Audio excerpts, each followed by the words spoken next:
Ano yung opinion mo regarding sa gun accessibility? I believe if magkakaroon po ng access yung civilians sa mga ganitong dangerous na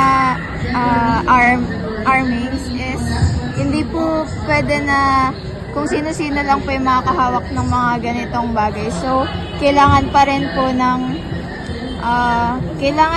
proper training para alam po natin na safe po yung makagamit ng ganitong mga guns.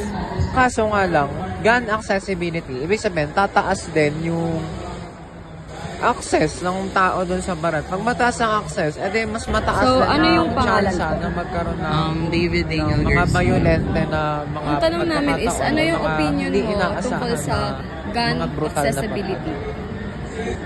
So, yung sa gun accessibility, yung opinion ko dun is dapat yung pagiging accessible through guns, dapat yung mga authorized lang yung gumagamit. Dapat talaga may permit ka kasi mostly may mga kilala din ako na may guns tapos walang permit.